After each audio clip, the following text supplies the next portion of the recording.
Nasal wall is the narrowest portion of the nasal airway. Failure to properly address the nasal wall at primary surgery has been cause of persistent nasal obstruction in large proportion of the septoplastic cases.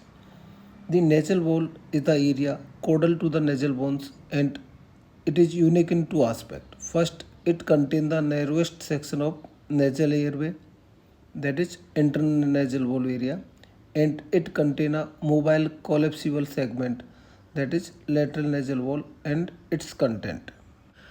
These nasal wall traditionally divided into two 3D areas. First is internal nasal wall, second is external nasal wall. This division is arbitrary, as reality there is no clear line between them. The boundaries of the internal nasal wall are: medial wall is made up by the septum, lateral wall by the caudal end of upper lateral cartilage and anterior part of inferior turbinate, and nasal floor by the bony aperture. So these are the three boundaries of the internal nasal wall. External nasal wall having three boundaries: medial wall by the septum and columella, lateral wall by the lateral crest of the lower lateral cartilage or fibrofatty tissue alar lobule, and nasal floor by the nasal cell. This is the endoscopic view of the internal nasal wall. It's having medially septum, laterally caudal end of upper lateral cartilage and anterior end of the inferior turbinate, and having bony nasal floor.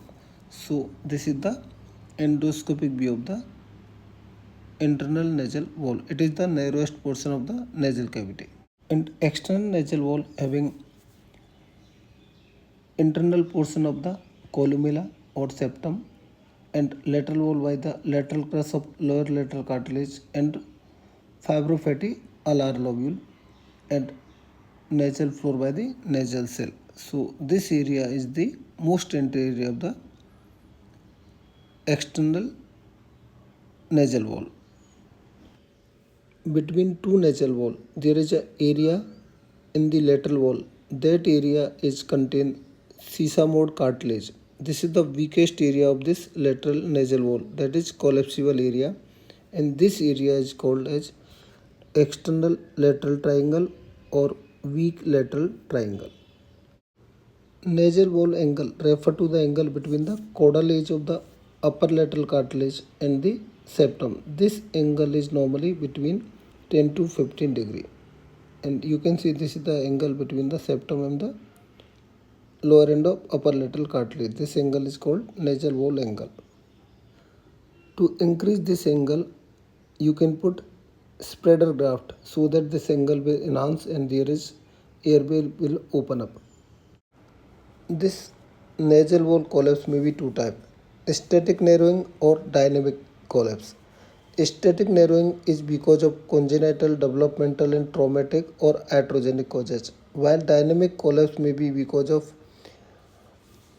this collapsible lateral external triangle or this area of weak area of this lateral nasal wall, and it may be because of any upper airway congestion. So this narrowing may be two types: static and dynamic collapse.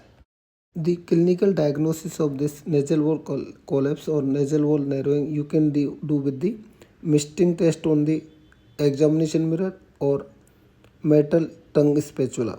If there is lack of misting, it means there is nasal obstruction is there on that side. So you can compare the misting on nasal spatula and examination mirror. So we can assess the which side is more collapsible. Cotal maneuver. In this maneuver, you are pulling the cheek laterally and you are assessing the opening of the nasal passage. In modified cotal maneuver, you are pushing the lateral wall by the Jobson probe internally and you are assessing the opening of the airway. So these two tests, cotal maneuver and modified cotal maneuver, is commonly done procedure for the nasal wall collapse. Treatment of these nasal wall collapse are non-surgical treatment like nasal wall dilators like nasovent of different size are available. The surgical technique are divided into four part. First is cutting technique, incision or excision technique. Second is suturing technique. Third one is grafting technique, and fourth one is relocating techniques. So these four methods you can apply for opening of this nasal wall area.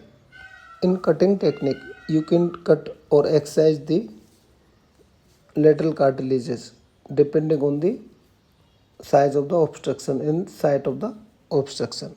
In suturing technique, you can suture by flare suturing cartilages at the site of obstruction by the external rhinoplasty approach or endoscopic approach. So you can open up by suturing method. In grafting technique, you can put this spreader graft between the nasal wall angle so that this area will open up by any method, mostly by external rhinoplasty approach. In relocating technique, you can laterally push these lateral cartilages by reorientation, mainly by endonasal or external approach, or you can do lateral fracture of this bony aperture laterally so that you can push the inferior terminal part laterally. So these are the technique to open up this nasal wall area.